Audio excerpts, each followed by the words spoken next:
Gentlemen, it's time we address a question most men carry silently, not because they're ashamed, but because they've never been given a clear, honest answer. Is masturbation still healthy after 60? Does it affect my prostate, my testosterone, or my ability to perform? Could it be harming my body without me knowing? If those thoughts have ever crossed your mind in the quiet of the night, you're not alone. And no, it's not a foolish question. It's a deeply human one. I'm Dr. Ross, a men's health specialist with over 3 decades of experience working with men across the United States and Europe. And I can tell you, this is one of the most misunderstood topics in all of men's health. Because while countless men over 50 or 60 continue this very normal act of self-care, they do so in the shadows, filled with uncertainty, unanswered questions, and often quiet guilt. And that's not only unfair, it's dangerous. You see, the truth is far more complex than what you've been told. There are very real, science-backed benefits to this practice in your mature years. But there are also disadvantages. Subtle, silent disadvantages most men never discover until it's too late. This video is not about shame. It's about clarity, chemistry, and reclaiming control over your body. In the next few minutes, I'll walk you through the 10 surprising health benefits of masturbation in your 60s, 70s, and beyond, including some that directly impact your prostate health, sleep quality, blood pressure, and sexual performance. But I'll also reveal the 10 potential dangers no one talks about, the ones that can quietly sabotage your testosterone levels, increase inflammation, or affect your ability to connect with a partner in the ways you truly want. So, if you've ever wondered, am I hurting my health or helping it?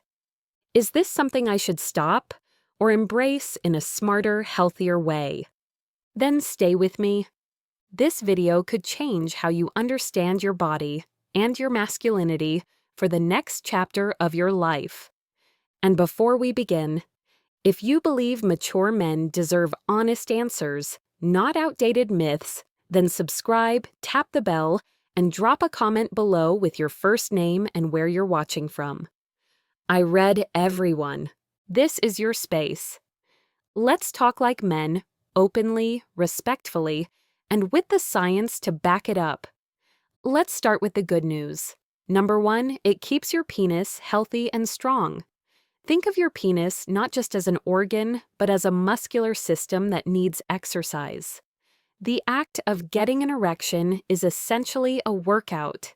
It forces a massive increase in blood flow to the spongy tissues known as the corpora cavernosa. Picture them as balloons that need to be inflated regularly to avoid losing their elasticity. This regular exercise is a form of natural physiotherapy. It keeps the tissues flexible, strong, and responsive. Without this workout, over time, those tissues can become stiff and less able to hold blood, a phenomenon known as penile fibrosis. That's why many men, as they age, notice their erections aren't as firm or long-lasting. Maintaining this routine is like going to the gym for your penis. You're actively fighting the wear and tear of time and ensuring that when the moment comes, your body is ready and capable of responding with the same firmness as years ago. The second benefit is perhaps the most important of all, because it acts as a silent guardian of your long-term health.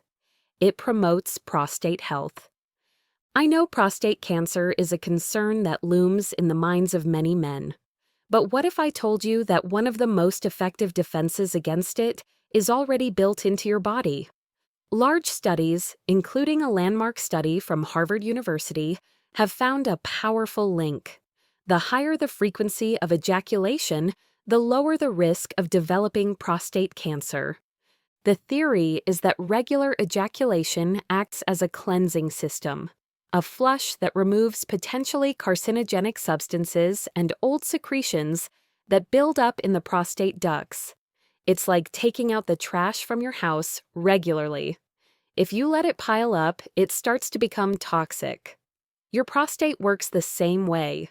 Each ejaculation is a cleansing act, a way to keep the internal environment healthy and free from harm. It's your personal protection system, and science is only beginning to understand how powerful it truly is. Number 3, it's the foundation for nearly everything related to your intimate health.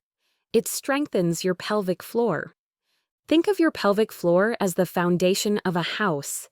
It's a network of powerful muscles, including the critical pubo-oxygenous muscle that supports everything above it. When that foundation is strong, everything works well. When it weakens, cracks start to appear in the system. The rhythmic contractions of orgasm are essentially gym reps for these hidden muscles. Each contraction is a small exercise that tones and strengthens that found. And why is this so vital? Because a strong pelvic floor is responsible for 3 crucial things for older men. Firmer erections. It helps trap blood in the penis, ensuring stronger, longer-lasting erections. Ejaculatory control. A strong muscle gives you more control over the timing of your climax. Incontinence prevention. It's your primary defense against leaks and dribbles, a common and embarrassing issue many men face in silence. So, every orgasm isn't just a moment of pleasure. It's an act of strengthening, ensuring your foundation stays solid for life. The 4th benefit is something every modern man desperately needs. Regular practice works as a natural antidote to stress. We live in a high-pressure world where a hormone called cortisol, the stress hormone, runs rampant in our bodies. Chronic cortisol is a silent killer. It raises blood pressure, causes anxiety, impairs sleep, and ages you from the inside out. But your body has a built-in defense mechanism. Scientific research is clear. Orgasm triggers a significant and immediate drop in cortisol levels. It's like your brain flips a switch that turns off stress production. This cortisol reduction isn't just momentary relief.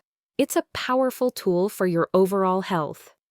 Lower cortisol levels help regulate blood pressure, which is vital for cardiovascular health, and calm the nervous system, reducing anxiety. So, this act of pleasure isn't just for the body. It's one of the best things you can do for your mental health and your heart, especially in our chaotic world. 5th, it releases a cocktail of feel-good neurochemicals.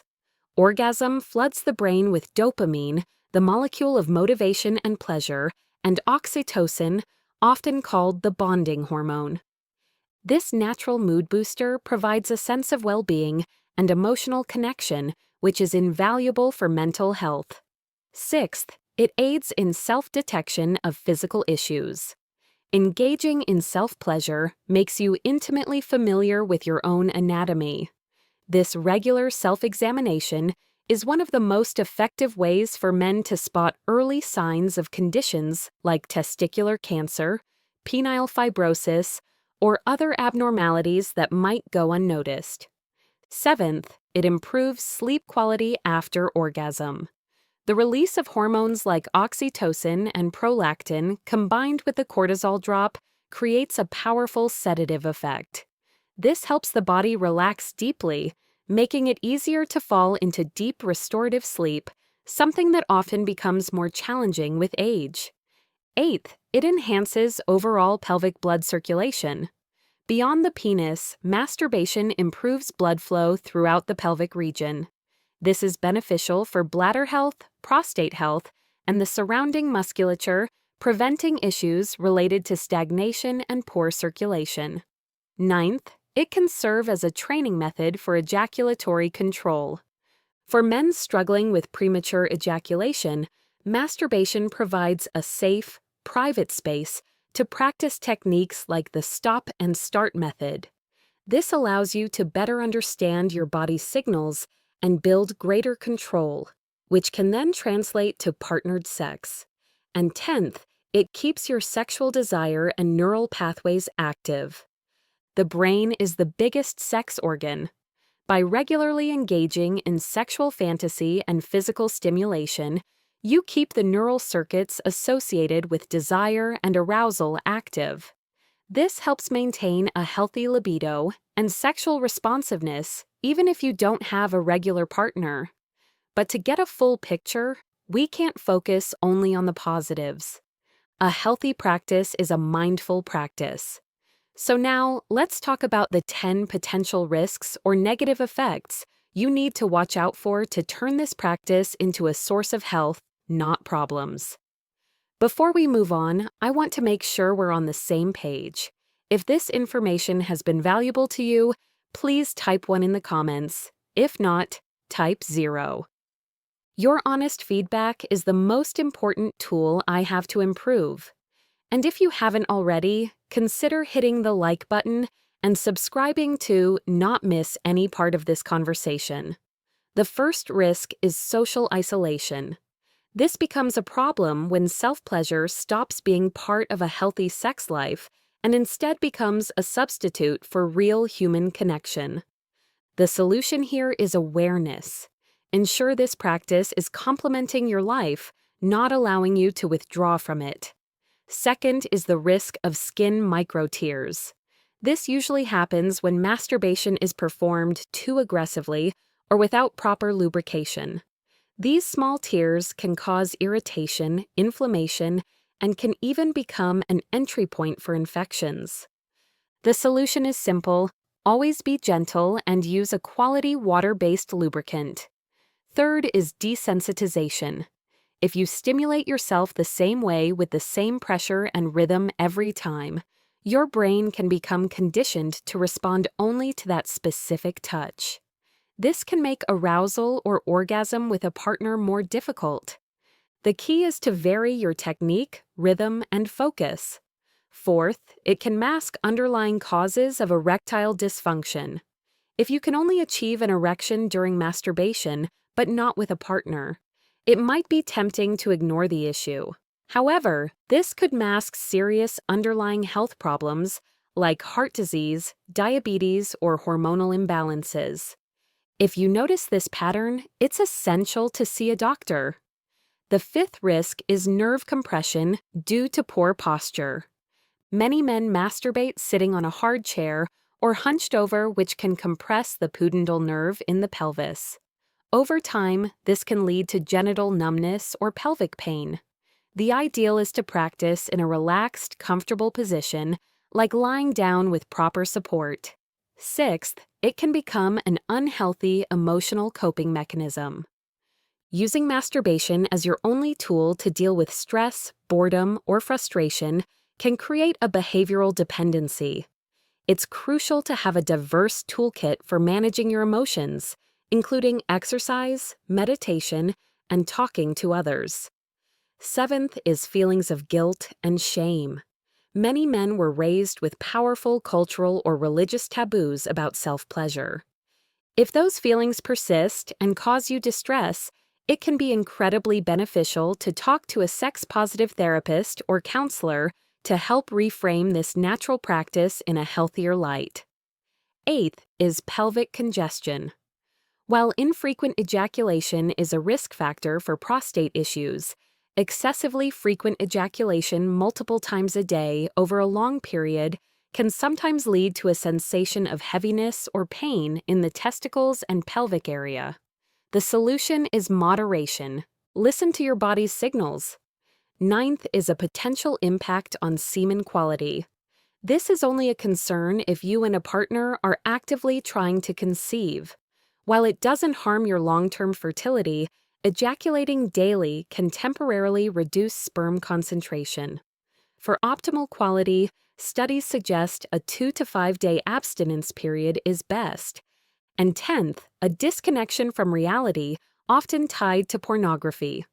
If masturbation becomes heavily reliant on extreme or unrealistic pornography, it can distort your expectations and make connecting with a real-life partner more difficult. The true wisdom then lies in balance. The key is to nurture your mind with your own imagination and memories rather than relying solely on visual aids. As you can see, the discussion about masturbation after 60 isn't about a verdict of good or bad. It's about understanding that it's a tool, and the power of a tool doesn't lie in the tool itself, but in how we use it. The secret ingredient that turns this tool into a force for good is mindfulness. When practiced with awareness, respect for your body, and above all moderation, it becomes a pillar for your health and vitality. I hope this conversation has shed light on a topic too often left in the dark. Now, I really want to hear your thoughts. What was the most eye-opening piece of information for you today?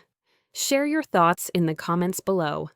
Let's keep this important discussion going together as men seeking the truth. If this content helped you in any way, please leave a like, subscribe to the channel, and share with someone who needs this information for more honest guides on health and maturity. And don't forget to hit the bell so you're the first to know when our next conversation begins. Stay healthy, and I'll see you in the